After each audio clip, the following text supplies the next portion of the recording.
जय मसीह की। दोस्तों, हम जब भी आपके लिए वीडियो बनाते हैं तो हमारा वीडियो में बाइबल वचन का दखल अंदाजी होता है और हम बाइबल वचन को छोड़कर कोई वीडियो नहीं बनाते हैं। हम चाहे किसी बात के लिए अगर हम विरोध में भी बात कर रहे हैं तो पर भी बाइबल वचन हमारा वीडियो में होता ही है, क्योंकि बाइबल वचन जो है कि वो जीवित वचन है और जीवित वचन के साथ में आप अगर अटैच्ड हैं तो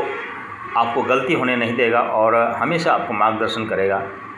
और आपका जीवन को एक सही राहों में चलाएगा। इसीलिए बाइबल वचन हर एक मनुष्य का जीवन में होना बहुत ज़रूरी है, क्योंकि बाइबल वचन जो है कि वो जीवित वचन है, पवित्र वचन है, परमेश्वर का आत्मा के द्वारा पीड़ित होकर लिखा गया वचन है और आज वचन जीवित है। वचन कोई भी हो, मतलब वचन जो पढ़कर हमारा जीवन में लागू हो रहा है, जब पढ़कर दुनिया संसार में जो उसका काम हो रहा है, जीवन के लिए काम हो रहा है,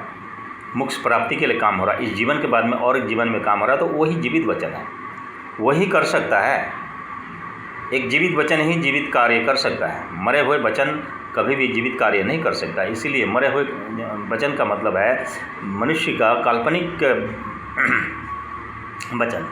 जो एक टेबल पर बैठकर और माथे पर हाथ धर के और चिंता करते, कल्पना करते हुए जो लिखी जाती है, वो वचन आपको जीवन के लिए काम नहीं करेगा। वो सिर्फ दृश्य इस संसार के लिए सिर्फ कुछ कार्य के लिए काम जरूर करेगा, मगर चंद समय के लिए। मगर बाइबल वचन आपका जीवन में सदैव के लिए काम करेगा, अनंत काल तक काम करेगा, अपना जीवन के लिए काम करेगा। इसलिए बाइबल वचन हमारा ज़िंदगी में, हमारा जीवन में दखल अंदाजी होना बहुत ही ज़रूरी है। आमीन, प्रेज़ द लॉर्ड, हालेलुया। इस प्रकार से वचन में जब हम पढ़ते हैं तो आज जिस प्रकार से मसीह लोगों का ऊपर में, यानी कि विश्वासी लोगों का ऊपर में जो ताड़ना, जो क्लेश गुजर रही है, ये कोई नई बात नहीं है और कि वो अनजान अचानक बात नहीं है। हम अगर मसीही लोग यानी कि विश्वासी लोग अगर बाइबल वचन को सही ढंग से पढ़ रहे हैं तो फिर इसको हम किस तरीक़ा से इस वचन को इस क्लेश को एक्सेप्ट करना चाहिए, इस ताड़ना में किस प्रकार से हमको चलना चाहिए, कैसे हमको फंक्शन करना चाहिए, ये बात ज़रूरी है। अगर हम वचन के अनुसार नहीं समझ रहे हैं और वचन में नहीं जान पा रहे हैं कि आज का ताड़ना किस लिए है, किस प्रकार से विश्वासी लोगों का परमेश्वर चल रहा है, तो हम हो सकता है हम गलतफहमी में फंस जाएं या हताश हो जाएं और हम गलत उपाय करने लगें और उस गलत उपाय में, गलत सोच में शैतान अपना जगह बना ले, फिर हमारा पूरी मेहनत में पानी फेर दे, ताकि हम इतना दिनों में प्रभु पर विश्वास करके और बपतिस्म लिया और प्रभु में चला, आत्मा पाया, वचन पढ़ा, दान दक्षिणा किया, चर्च में गया, प्रार्थना किया,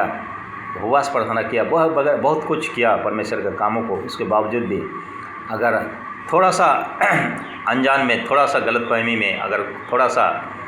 हम चूकने के वजह से, वचन को सही ढंग से नहीं जानने के वजह से अगर हमको गिराने में शैतान सक्षम होता है तो फिर हमारा सारा मेहनत पर पानी फिर जाएगा। इसीलिए हमेशा कुछ भी बोलो तो वचन से बोलो, ताकि वचन आपको मार्गदर्शन कर दे और वचन सही बातों को रखे और दुनिया में भी अच्छा एक मैसेज जाए और दुनिया का भी बचाव हो सके। आज 10 लोग 20 लोग अगर सुन रहे हैं इस वीडियो को, इस बात वचन को सही, तो कोई बात नहीं, अगर उसमें से एक आदमी भी अगर बचाव होता है तो वो भी बहुत ही एक आनंद की बात होती है स्वर्ग में। Hallelujah, praise the Lord.